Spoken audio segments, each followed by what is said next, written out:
afternoon, everybody. My name is Alexander Rufus Isaacs, and I'm an officer of the Beverly Hills Bar Association. I'm your moderator for this afternoon's program. Thank you very much for attending, and welcome to the BHBA Community Legal Clinic's webinar on cultural competency and trauma. Most of you will be familiar with the Legal Clinic program, which we explained in a webinar on June 30th. And on August 3rd, Rachel Stein did a webinar explaining how the ticket dismissal process works in practice. We're asking anyone who wants to volunteer for the program and handle ticket dismissal cases to have watched both webinars. Today's program will provide insight into the communities that Inner City Visions, our partner on the program, serves, and also training to assist you, our volunteers, to understand the challenges that our clients may face and how best to deal with them. And both of these webinars are available on the BHBA's YouTube channel, so you can watch them anytime on demand. And in addition, if you want to volunteer for the program, please complete the BHBA volunteer form. There will be a link to the form in the chat function. A couple of housekeeping matters. Your MCLE certificates for elimination of bias will be emailed to you later, and you should have already received the program materials which were sent out this morning. If you have any questions as the program proceeds today, please put them in the chat function and we'll try to answer them as we go along. And lastly, I would like to thank Martin and Maggie Stewart, Martin Bowen and Maggie Stewart, who are the other two members of the Legal Clinic Committee. I'm most grateful to them for their assistance in putting this on, together with Belinda McCauley and Adam Siegler, our President and Executive Director. So on to today's program. Our two speakers are two wonderful people who it's been a real pleasure to get to know, Aimee Brasher and Alfred Lomas. Aimee is a supervisor with Starview Community Services out of its Compton office, and on the board also for the Compton Human Trafficking Task Force. Her team provides trauma victim-informed field-based mental health services to victims of trauma and human trafficking and commercially sexually exploited children and youth and adults. Alfred was raised in one of the worst neighborhoods in South Central Los Angeles and became a gang leader. In 2007, he's founded Inner City Visions and is now running a transformational nonprofit for youth in the city. He brings a unique set of skills and firsthand experiences to each challenge he encounters. His life is dedicated to breaking the cycles of poverty, addiction, and gang violence that he was once entrenched in himself. He's rescued hundreds of children out of the grip of traffickers and has given them hope of the future. Alfred focuses on keeping kids safe in high crime areas and gang hotspots, continuing to pioneer and innovate new prevention and intervention programs. So we're going to start off by asking Aimee to please explain to our viewers today about the types of trauma that our clients may have experienced, and give us some guidance as to what we can expect when we are talking to them and dealing with them. Aimee, over to you. Hi, and thank you for having me. So I think what I want to start off with first is providing a little bit of information on some key terms in regards to human trafficking. So we might be referring to the population that we'll be speaking about today. We might be identifying them as what we call CSEC. And essentially what that means is commercial sexual exploitation of children. And this occurs when an individual buys, trades, or sells sexual acts with a child. And so for the most part, we are going to be talking about children, but this does parlay into adulthood. Sex trafficking, I think, is another important term that we're mindful of. And sex trafficking is the recruitment, harboring, transportation, or obtaining of a person for commercial sexual act.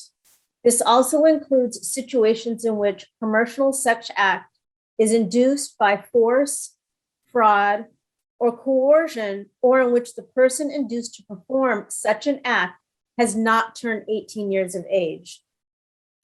This is also a population that we previously were referred to as prostitutes or child prostitutes, which is a word that Alfred and I will talk about. We don't refer to children as child prostitutes. So just to we want to be mindful of language. There is no such thing as a child prostitute. a child cannot give consent to sex. So a minor can't give consent to sex, even if they're being purchased. So I just want to make that clear that in any other situation, we would identify this as sexual molestation, sexual assault, and rape. So in these situations, it's no different. They're still being raped, victimized, and exploited. So I just kind of want to make that clear, that we identify these girls and boys as victims, and that we don't identify them as child prostitutes. And I will say, never have I known a child, never have I met a little girl or a little boy that said, when I grow up, I want to be a prostitute. That's just not a thing. So I just kind of want to put that out there, and then we'll go from there. This might also be a little bit of a difficult conversation. There might be some explicit terms that might be utilized. So if it's uncomfortable, please be mindful of that, that's not uncommon. This could even trigger some people. You might want to get up and drink water or things like that. So just a brief synopsis of the history. The trafficking and exploitation of children for sex is indeed a global problem. It's a global pandemic. But according to UNICEF, which is the International Non-Governmental Agency and Organization for the Protection of Children, they estimate that 1.2 million children, and we think this is even higher because there's a lot that is unreported and that isn't documented, that 1.2 million children and youth are commercially sexually exploited each year worldwide. So this statistic is from 2012, so we know that that's much larger. The globalization has increased worldwide.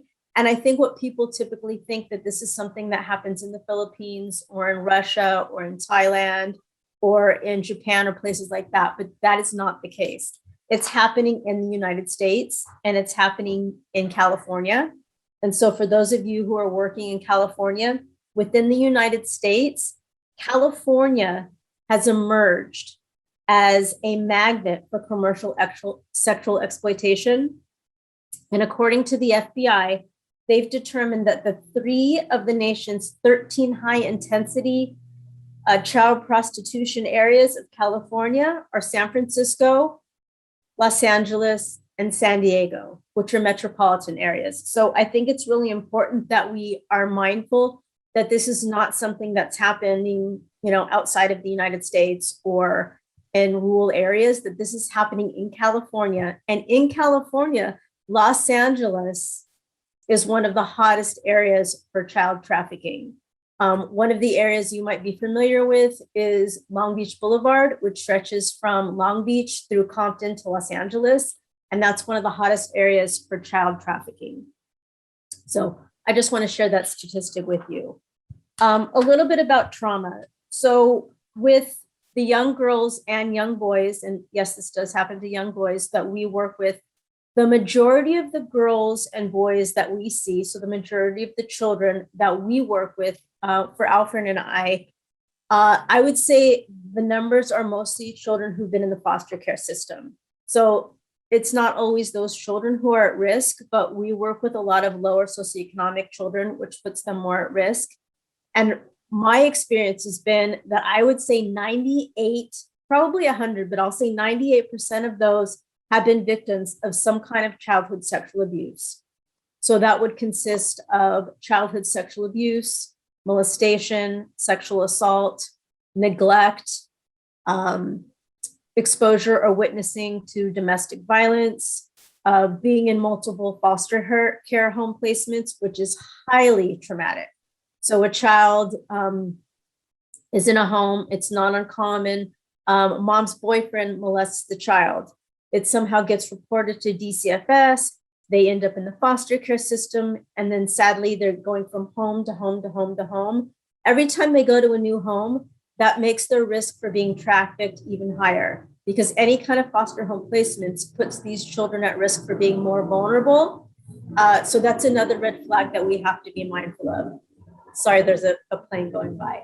The other kinds of risks for trauma are neglect. These children are often neglected, and some are by no fault of the parent, where they're living in single parent homes Mom's got 2 jobs. She's trying to feed the kids. There's, 2, 3, 4 kids, whatever. And she's working multiple jobs. Well, when children are neglected, then they often are not getting the parental supervision, the nurturing that they need. It doesn't mean they're not loved. It just means they're not getting the supervision that they really need. Maybe they're being responsible for other children in the home. They're missing school. And these are the kids that are at risk for being trafficked.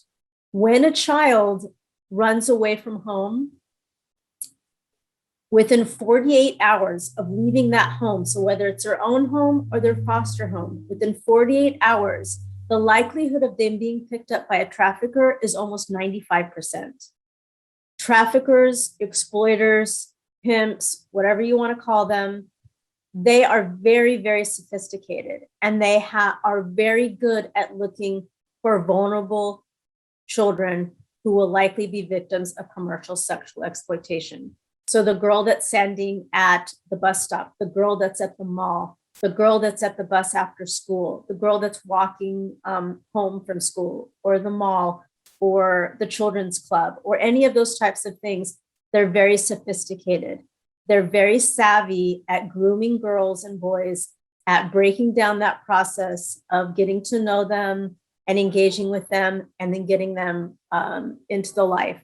So we'll talk a little bit more about that, but I just wanted to allow Alfred to chime in if he has anything that he wants to add on to that. Well, actually, that was covered very well. I think that's a very good point. Thank you. Oh, okay. So the other thing I want to mention is that the average age of entry for foster children and girls in particular into the life of sexual exploitation is 12 years old. So we're not talking 16, 17, 18.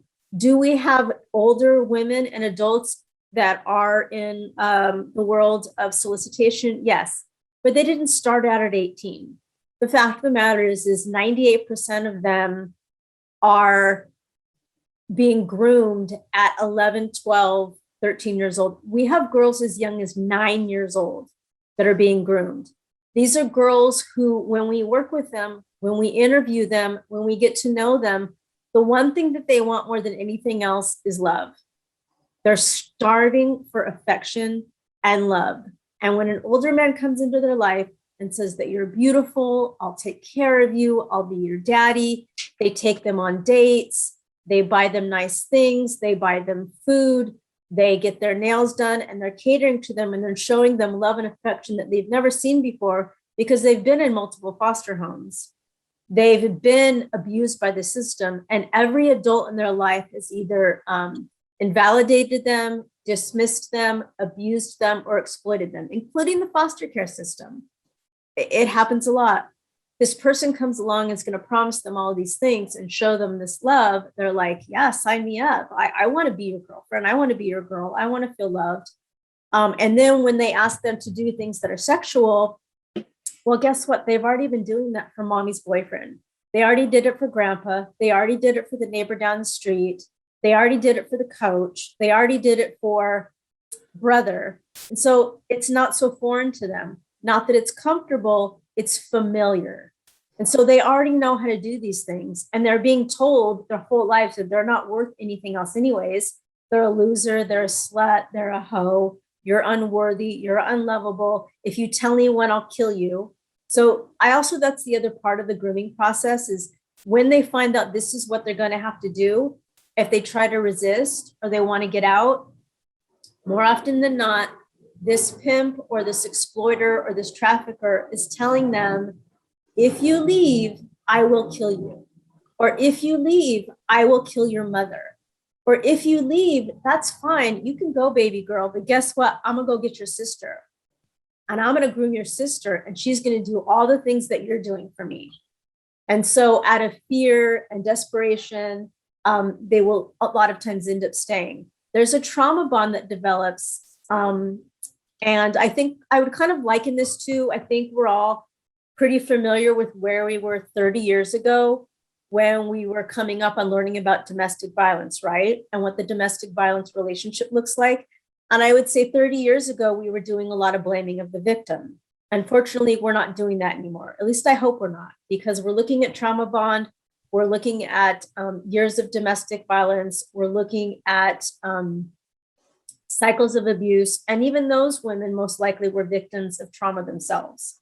So I hope we're not doing that anymore. I hope we're beyond victim shaming, because that definitely will really set this relationship that you'll establish with these children.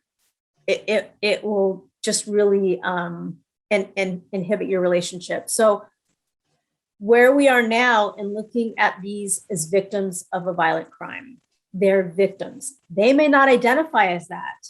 They may not see themselves as that, but I think it's really clear to be mindful that these are victims of a violent crime. Alfred? Yes, just to add to what Amy's saying, and also we've had young girls as young as 6 years old that are high risk for continued exploitation, girls that have been a part of our program and their moms were in the life and they were being moved from motel room to motel room, and grandma ends up watching the children, and we end up providing intensive support services. And then as we develop the relationships with these young children, they begin to hear the stories of the exploitation that Amy's discussing. And one of them is we hear untold stories of not just the victimization, but how the predators and the traffickers are really very skilled in honing in these vulnerabilities. And what we're beginning to see more of, unfortunately, is hearing the stories that where if a young girl rejects these advances, more times than not, there's a threat to the family. And because the grandma or a caretaker or an auntie or a relative generally is overwhelmed. A lot of families are on fixed incomes, and they're doing the best that they can to really provide and support the children. And so this whole exploitation and threats that is based around the extended family is becoming more and more prevalent. Let me just ask a question for Aimee. Sure. Aimee, we as attorneys are going to be representing these youths, these people who've been abused like this. What guidance can you give us when we are talking to them as to how we should approach them and what sort of reactions we're likely to get from them and how we should respond to those reactions? So that's a really great question. And I think Alfred could speak to that too, but keep in mind, they may not be pleasant. They may not want to talk to you. They might, but they may, there's a persona that goes on in terms of protecting themselves, right? Because every adult in their life, starting with mom or dad or grandma or uncle or mom's boyfriend, the social worker, the therapist that, or whatever, that didn't believe them or whatever, all of the adults have failed them in their lives. So why are they going to trust you? So you're coming and you're going to do me some big favor, who are you? Like, you don't know me. So being in mind that a lot of it is their trauma-related symptoms and behaviors. I've gotten girls tell me to F off in my face. I don't trust you. Who do you think you are? You don't know me. Very angry. I'm not a victim. This is my boyfriend. I love him. Again, similar to what we would see historically with domestic violence. He takes care of me. He loves me. And so I think being patient, incredibly patient, and being humble, I think being able to meet them where they're at, knowing that they're not all going to be agreeable in the services that you're wanting to provide. Some of them also might be on the other end. You want to have good boundaries. They may be very happy to meet with you. They may be overly kind and overly, communicative, and they may share a lot. And so having good boundaries with them and saying, thank you so much. It sounds like you've got a lot to share. Let's hold on to that for now. You've got a lot of information and we'll talk about that later. But not seeing them as a statistic, not seeing them as a victim, not seeing them as a prostitute, not seeing them as, a victim of sexual assault, seeing them as a human being or a little girl. And even though they might be 17, 18, 19, I think you have to remember that developmentally, they're still 14 years old. Because whenever the trauma began, and likely 7 or 8, that's where they are emotionally. That's where they are chronologically. Even though physically they look like they're 17, 18 years old, really emotionally, you're dealing with a 7 or an 8-year-old. And they don't know how to do, especially with men. The majority of the pimps are men. Yes, we do have female pimps. Yes, we do have female exploiters. Yes, we do have females who are involved in this, especially we have madams that are, a lot of times will be the pimp's mom or the exploiter's mom. So there's familial, what we call familiar trafficking. So that will happen too. But also they may not open up to you because they're scared. They've been threatened. They know that they've had so-and-so girl confront the pimp and say, hey, I'm done, I'm going home. And guess what? Pimp drags her out of the house by her hair. She never comes back. They know she's probably dead. We have girls are found in dumpsters all the time. So if you can think about it, that them being in flight, or freeze all of the time, they're terrified. So even if they're acting tough, that's the persona that they have to put on because they're in survival mode. Because if they don't, they'll die. You're on mute. When Rachel was explaining to us how the ticket dismissal process works, one of the things she suggested is that we get a good understanding of where the client's history, so that we can explain to the court as to, you know, what they've been through, and particularly emphasizing the fact that they're now in a program and, you know, they're hopefully on their way to a better life. When we are interviewing them about their past, can you give us any guidance as to what we should or should not ask them? Ooh, that's a tough one. And Alfred could probably speak to this too, but I wouldn't, first of all, I wouldn't make any assumptions. I would use what we would call open-ended questions. So instead of like, so I understand you're in the life. Well, you're not going to get anywhere with that. Or I heard that you were a prostitute. Or tell me about how, you know, I would use open-ended questions like, so how can I help you? One of the most important things in the girls that we've talked to that they've said is, when we've asked, how can I help you? What can I do for you? How can I support you? So knowing their story may not be as important, especially in the beginning, but knowing how you can support them, how can you advocate them? I believe you. I believe all of these horrible things that happen to you. How can I help you? What can I do to support you? Alfred, do you have any thoughts? Sure, I do. Well, one of the successes that we've seen in advocating and part of our life coaching has been really not having discussions around what has actually happened verbatim. In other words, as Aimee very well said, there's a spectrum to this where you may meet some girls that are just open up about everything, and then you'll meet other girls that'll shut down and not have a discussion around it.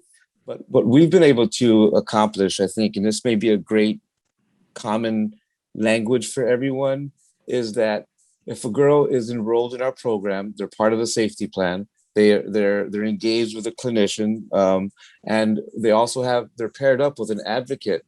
So I think then what would be important would be then the enrollment and the organizational mission. So if the judge knows who we are, what we do, then I think that would open up the opportunity for maybe the mission of who we are as an agency. Then we work with CSEC children that are exploited. We have certifications, and I think that in itself would kind of take the burden of most of what the issue is or the challenge is. I don't know. I think from a legal perspective, maybe you could help us on how to identify what would be a proper way to maybe, pitch the issue to the judge as far as the challenges without maybe re-triggering or re-traumatizing some of these issues. So this is a good starting point for maybe developing the legal end of it. And how do we approach that? Is it what our program summary would maybe give to the judge? They could read that and say, okay, I see what you guys are, who your clients are. And then we can discuss the barriers to why it's challenging for our clients to even access the most basic needs for empowerment, like IDs and driver's license. So we would lean on you guys a little bit to figure out what that would look like on the handoff to a judge or to a court. Yeah, I think that's a really important point. I think the other caveat to that is in terms of if they're sharing information, I think some people see it as, wow, isn't that amazing? They must really trust me. What that really means is they have a lack of boundaries. So if they're spilling their story, the thing is if they start to share their narrative, that could be a huge trigger. And if they haven't had proper therapy and they don't have the coping skills to self-regulate themselves, that could be a huge trigger. And so making sure that they have proper support, proper advocacy, like Alfred said, or do they have a good clinician who is not only trauma informed, but CSEC informed? And so just being mindful, there's certain questions, not to ask, and that you're not there to be their friend or their therapist. You're there in this specific role, albeit what a beautiful opportunity that you can show them that there are adults in the world that can be trusted, that there are male adults in the world that can be trusted, because they haven't had that opportunity. And Right. Keeping in mind, I know it's also a highly frustrating population to work with, because just like domestic violence, they may go back 7 to 8 times. And so it's not uncommon for them, depending upon what state, what we call it the stages of change, what stage of change they're in, that they may be doing really well. They're engaged with you. You've started to build a rapport. They're opening up. They're doing the things. And then the next thing you know, they're back in the life and they've met up with their pimp again. And you're like, what just happened? Maybe they saw him on the corner. Maybe he called them. Maybe he, wooed them. Maybe he is threatening to come after their sister. So there's all of these things that can potentially happen, and or which Alfred can speak to, the gang violence component, which part of what we're seeing is that more and more human trafficking is being done by also gangs, largely because it's much easier to sell a girl over and over and over again than to sell guns or drugs, right? You sell a gun, you're done. You sell drugs, you're done. You can sell a girl, multiple times. The human trafficking industry is a multi-billion-dollar a year industry. And it all boils down to money. It all boils down to money and industry. So if you're messing with these guys with their money, they're not okay with that. And so they're going to be retaliatory. And so that's why, threats come in. And girls are not only sold on the blade or on the street, but they're also sold online. And so there's multiple websites. They come after them on websites. Backpage, which was shut down for a while, which is back up. The internet, Facebook, any kind of type of social media that you can think of, girls are being sold on that. Let me ask you this, Aimee. Can you take us through, or what guidance can you give us for our first meeting with the client? Do you think it's important that we explain our role, that I'm your lawyer, I'm not your friend, but I'm here to help you as much as I can? And, to what extent should we also then, as an attorney, we all have our separate styles as to how close we get to a client. We still have to have a boundary, do we not? Between our role as a lawyer and, becoming more than that, or trying to become a social worker, because I think what's important about our role is we're one member of a team. We're not taking over your role or Alfred's role. We're a separate component, and we want to work with you guys. But I think, don't you agree that it's important that the clients understand that? I think that's super important, because again, these girls don't know what boundaries look like. That they don't know what healthy relationships look like. They've never seen it. They've never seen a healthy relationship. And especially with older adults or with men, they think that's going to involve sex, or they may misconstrue things, or they may misinterpret things. And so I think having firm boundaries is appropriate. Yeah, I'm your lawyer. This is my role. I'm really excited to work with you. How can I help you?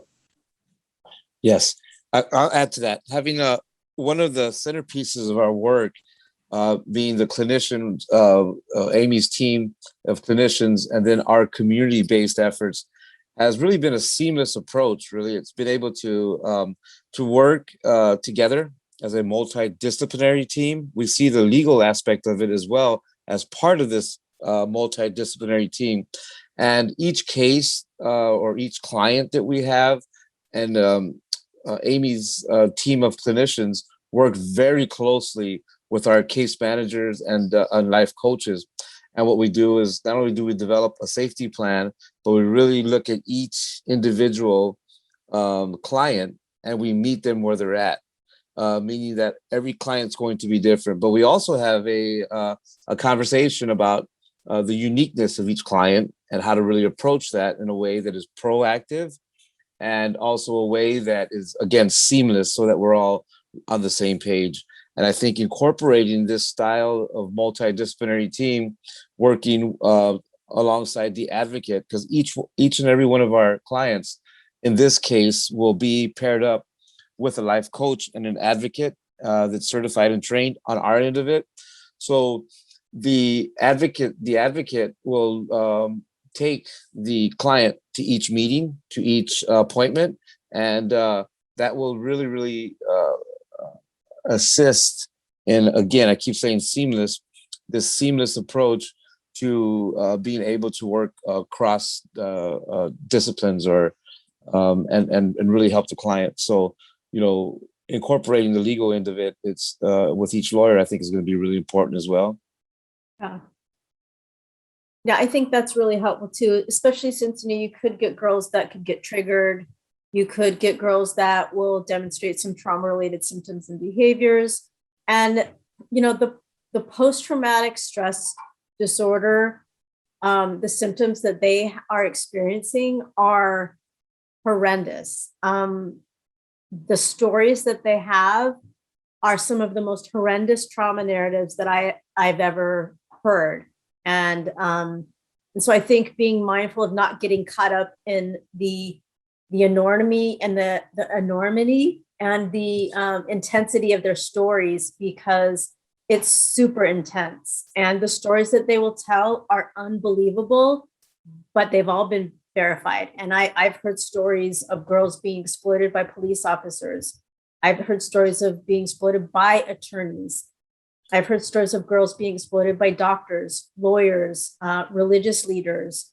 And they've told and nobody's listened and nobody's believed them. And they've been telling all along and nobody's listened. And so there may be, ambivalent about, trusting. And I think that's a process that's just going to have to take time. One important issue is the attorney-client privilege. And obviously we're dealing with young people who may not have experienced having a relationship with an attorney before. Do you think it's important that we as attorneys explain to the clients what the attorney-client privilege is? Namely, you can say anything you want to me and it's entirely privileged, and I will only tell the judge or other people what you're authorizing me to let them know, and so that you can again establish the boundaries in the relationship.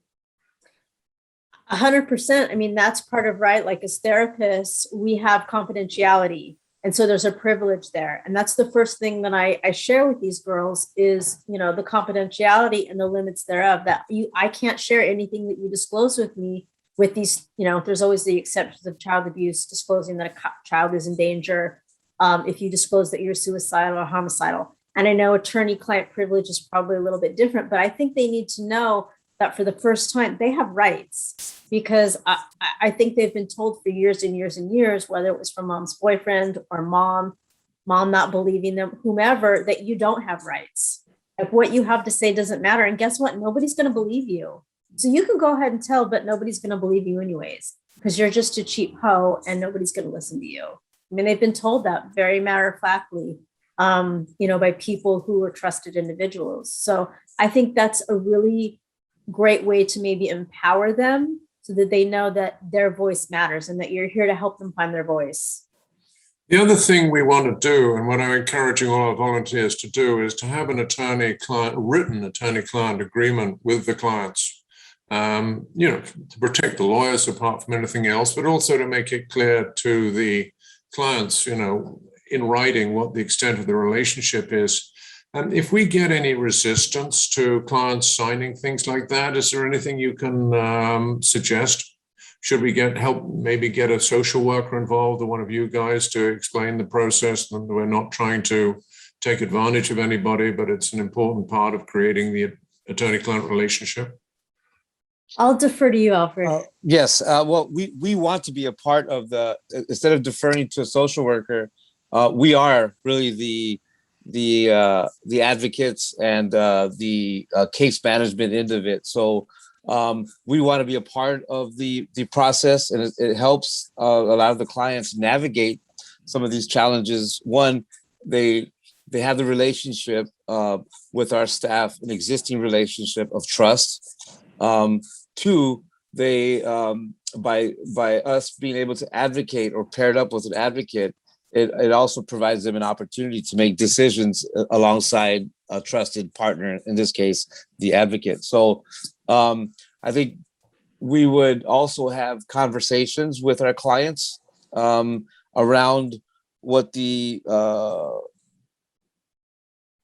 best practices are for this work, meaning that hey, let's go ahead and sign this particular document, and this is basically how the process goes. So we would also be able to prep our clients as well, so they can make decisions around these aspects of the work.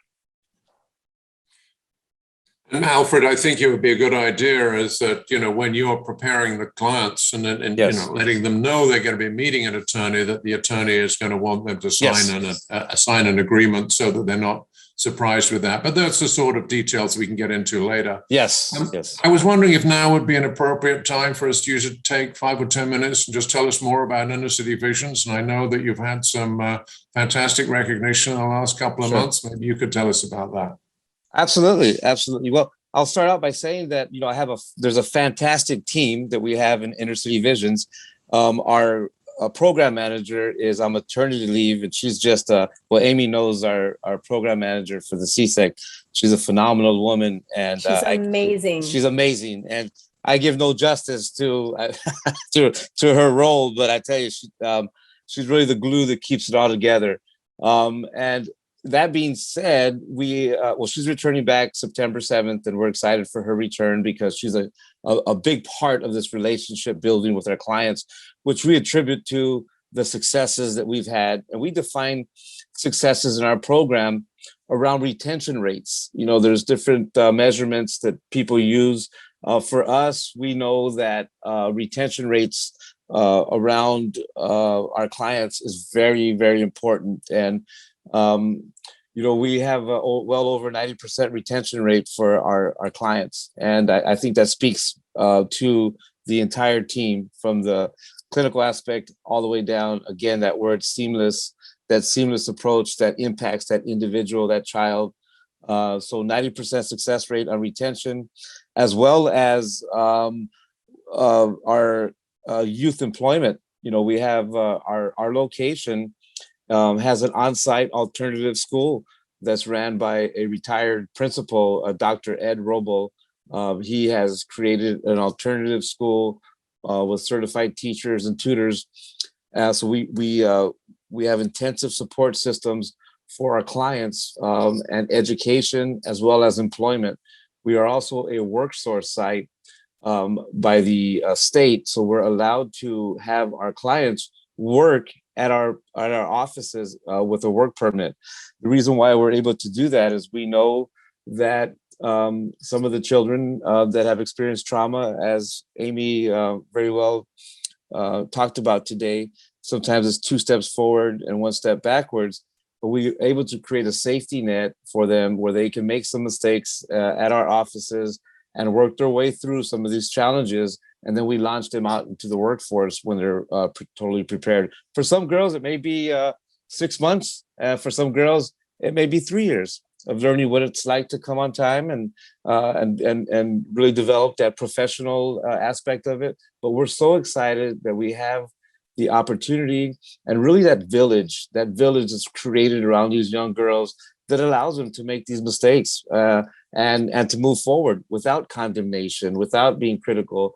And again, we attribute those high retention rates through our team. So our team is made up obviously the trauma aspect of it, and having people that are trained, as in the case with Aimee and her team, to deal to treat these young girls in mental health. But we also have advocates that are paired up, and girls that have been part of the life and that have left the life and are now speaking into these young girls' lives, as well as case management. You know, at one particular point, when we started years ago, about 7 years ago, we were heavy on the case management, meaning it was almost a wraparound type service. And now our case management is more life coaching, advocacy, because we know now that these girls need a safe place to really just be themselves and still have the safety plans mapped out for these young girls, so that we are continue to work together in the mental health aspect of it. But finally, we were awarded a 2021 California Nonprofit of the Year by the state legislature of California, and we're so thankful for that award. And again, it speaks to the entire team. As a place-based community intervention agency, you know, we also have MOUs with LA Unified School District. We work in the local schools in addition to our alternative school, so that we can really create pathways for success for these young girls, and also being able to work with the family. You know, we have family case management. We know it's not just treating the clients, but really working with the entire family as a whole. We have certified intervention workers. I myself am certified from the city and the county. And if we have to visit a home, you know, more times than not in South LA, we're going to see some families where someone needs to get off drugs, or someone's on parole, and someone, you know, needs assistance. So being able to really create a holistic approach for these families and these children has really, really been the centerpiece of our work. And again, it takes an entire village. And that's a little bit of what we're able to do in the community with our clients. Aimee, I'm wondering if we could now pass on to another issue which we discussed earlier, which was for the attorney volunteers. What considerations should they bear in mind for their own well-being? You're on mute. That's a good question. So I think Alfred and I are probably a little remiss.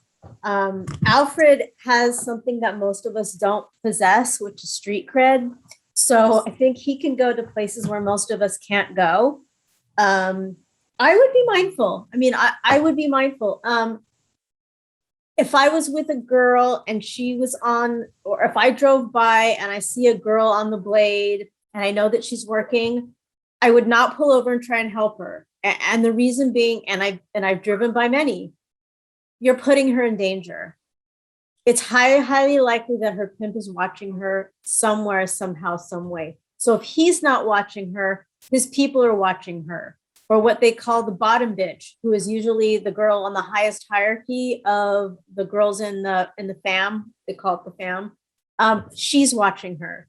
People are going to be watching. And so what's likely going to happen is you'll get her in trouble, because either she'll get a beat down when she gets home, or somebody in her family is going to get hurt, or something like that's going to happen. So trying to pull girls out when they're on the street is very, very dangerous, more so for them than you. Yes. I've tried to reach out to, even cards. So I went to a place and we had cards made. They had, it wasn't our agency, and they looked like cards from like a nail salon. And all it had is the name on it. So because if you put that you're a mental health agency, that's going to put her in danger. If you give her a card that you're an attorney, that's going to put her in danger. Another little nugget of information is if she has her phone on her, I would not ask her to turn it off. She may have to answer that phone because he's probably tracking her, or he's going to be calling her. She can't not answer that phone because that puts her at risk. So there are times where they know that they're in therapy with their therapist. They're allowing it to happen. They may even drop them off at therapy, but they're still watching them. They're acquiescing to these little gestures because they know that there's still that trauma bond there. So I would just be mindful that it's not so much that you're putting yourself in jeopardy, you're putting the girls or boys or transgender youth in jeopardy. Can I ask you for a minute to talk about the importance of self-care and debriefing for the attorney volunteers? So as a therapist, that's a huge one. And sadly, so I'm a supervisor. I supervise a team of clinicians who are, their area of expertise is trauma. So we're all working with high risk trauma, sexual assault, and CSEC cases. The other thing is that I also have my own private practice. And so I think self-care gets thrown around a lot, but I think it needs to be, it's really critical because the burnout rate is really high. Something called compassion fatigue, where you're working with so many clients, and then when you start to find that you're not as compassionate or empathic, you're burning out. And so having things that you put into your life intentionally on a daily basis, as well as weekly, monthly, what have you. So whether it's diaphragmatic breathing throughout the day, whether it's doing yoga or meditation, or, okay, I've just seen 6 clients. I need a break.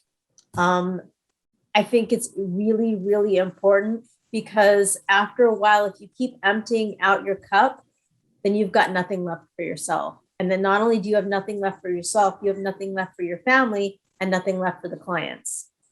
Anything for you, Alfred?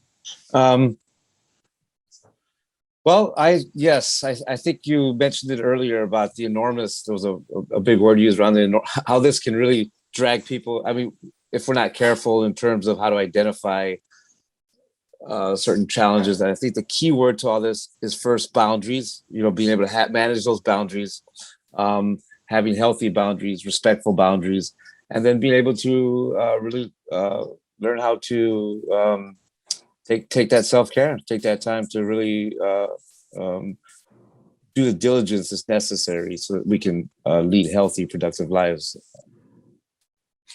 Alfred, I wonder if we could move on to the last section, which is maybe you can give us some idea and perhaps some examples of situations where dismissing tickets for traumatized youth has really had an effect on their lives. Absolutely. Well, I'll start out by sharing a story around how I got into this work seven years ago, and having been out of South LA and experienced much of the challenges in a marginalized community and being involved with gangs, I had thought and assumed that I had experienced everything there was in gang culture until I met my first trafficking victim, and I apologized for just thinking I had known everything there was to know. I thought this issue was exaggerated.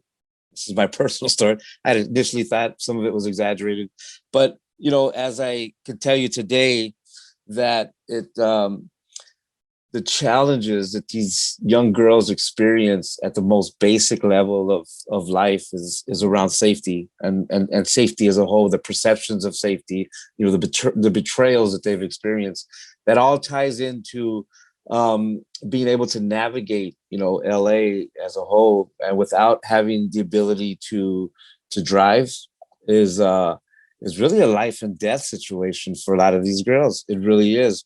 Some of the girls become triggered just by having to take public transportation and just having an understanding of the culture that exists in some of the marginalized communities, and then having to navigate that is not only detrimental, but it's a life and death situation. So I would say, from experience in the last 7 years of working with the population of young girls, 90% of the young girls have transcended a lot of barriers. They've been able to do phenomenal accomplishments, but one of the existing barriers is transportation, and that's being able to drive, to get a car, to be able to drive without being re-victimized in terms of public transportation. So the answer is, it is life and death for these young girls to be able to drive a car and become empowered. This idea as well to pay some of the fines, maybe anywhere from $500 to $1,000, and that's a lot of money. That is a lot of money as these young girls are piecing their lives together. So that's really the answer to this. It's a life and death answer to your question. I wanted to piggyback off what you were saying a little bit, Alfred, and maybe you can speak to exactly what it's called, because I can't remember. It just went out of my head. But there's a new law trying to be passed, and it just jogged my memory. It's called the Decriminalization Act, and I don't remember the name of it. But so historically, until not too long ago, a child could be arrested for prostitution. So you're 14 years old, you're being forced to be out there. Let's be clear, it's not a choice. I know people think it's a choice, it's really not. And then they get picked up, the pimp gets off, the John gets off, but she's arrested for prostitution. And this is on her criminal record. So we've been working with ways with the courts to try and get those expunged. And now there is a law that they cannot get arrested. Having said that, there's a new law, and as attorneys, I think it's important that everyone be aware, called the Decriminalization Act. And so obviously we don't want our girls and our young boys and our transgender youth to be arrested for prostitution. They are not criminals, they're victims. Having said that, the problem with this new act is it's a decriminalization act, but not only it's not illegal, you wouldn't be picking up these girls, but also they won't be able to prosecute Johns, traffickers, pimps, and gangs for prostitution. So just something that all of you as legal experts might want to be more mindful of and doing a little bit of investigation. It sounds like this beautiful thing to not criminalize victims of prostitution and solicitation and trafficking, which ideally is fantastic. The problem is if they get picked up, then they get help. If they get picked up, they get therapy. If they get picked up, now we don't want them charged, but if they get picked up, then they get linked with people like you who can be support persons, or like Alfred, or therapists. If this law passes, we also won't be able to prosecute Johns and pimps. So as attorneys, it just might be something that you all want to do a little bit of investigating. Alfred, do you know the number, what it's called? I forget the number, but I do too. know. I can just speak a little bit without going in a rabbit hole. If you just to this real quick is, in the Figueroa corridor, there's been just unprecedented amounts of trafficking, and we're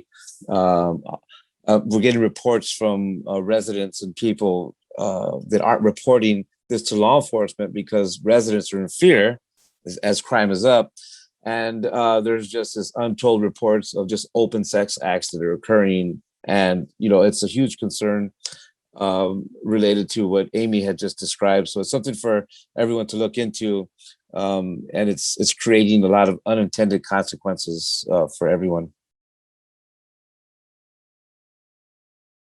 I'll just put it out there. It's called SB 357, and I'll put it in the chat. And, I don't have an agenda. Well, actually, I do have an agenda, but it's for you to make your own choices and just to look into it. But if we want, part of the problem is we need to be prosecuting Johns and traffickers and pimps. And so I think we could all agree if we didn't have that, that would make this process a little bit easier. So you can do your own homework on it. I'll put it in the chat, but I just thought I would put it out there. That's it. That's all I'll say about that. Did you have any other questions? I noticed there was a lot of things going on in the chat. Someone spoke about recruiting and girls recruiting or boys recruiting. That's happening. So what happens is the pimps or the traffickers or the gang members who are pimping will sometimes intentionally put their bottom bitch out there, or it might be the girl that maybe they have a baby with. So they have a little bit of a higher status, and they will put them in group homes, juvenile hall, at the bus stops, places like that, schools, elementary schools, middle schools, high schools. They'll intentionally put them out there to recruit girls who they see as vulnerable. So it's not uncommon for girls to get recruited in a group home. It's not uncommon for girls and boys and transgender youth to get recruited in a group home.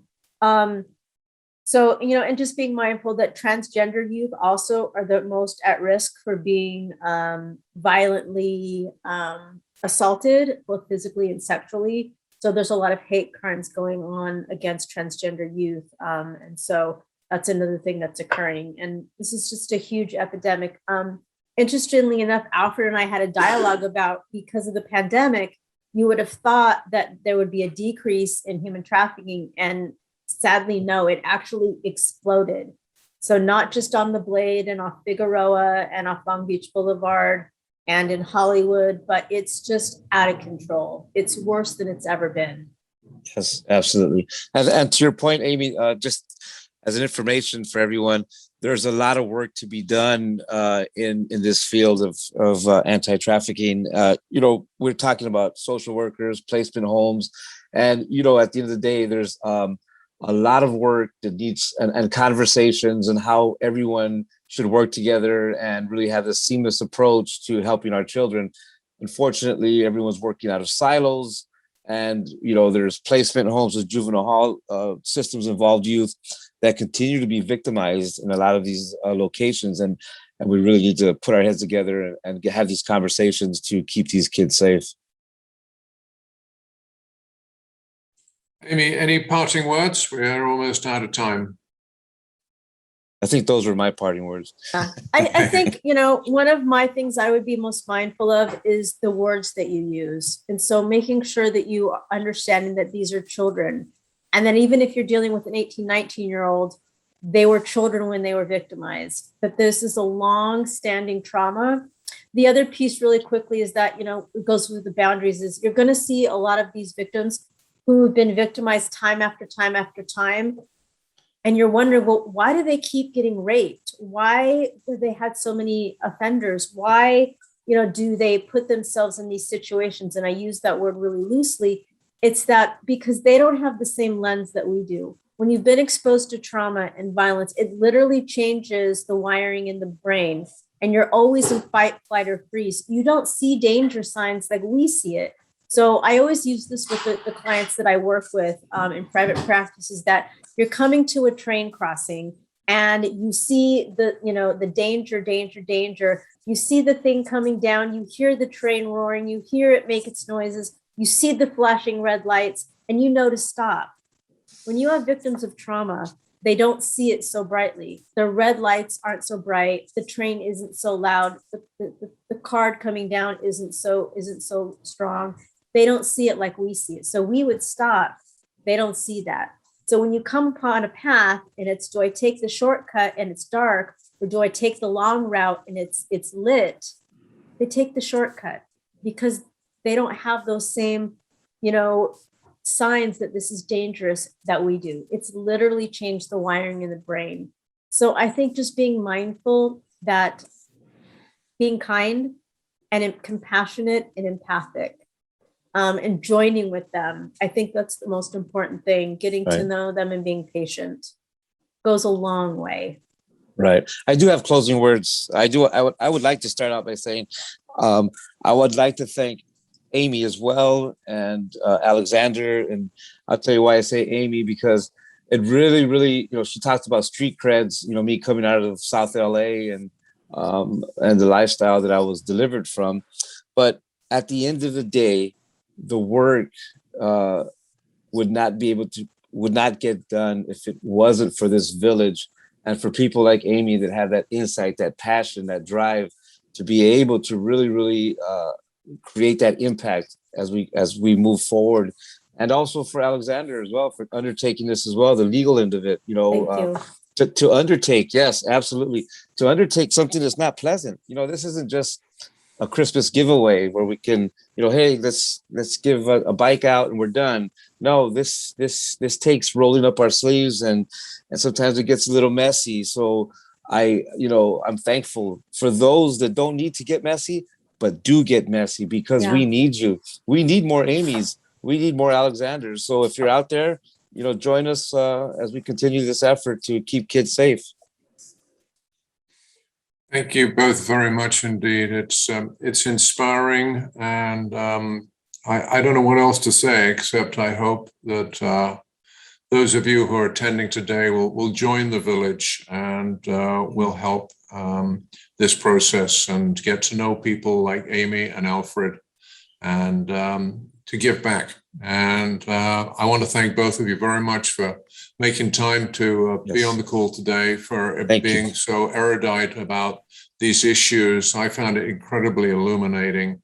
And I'd like to thank you both and thank everybody else for attending. And with that, I think we're done. So thank you very much indeed. Thank you.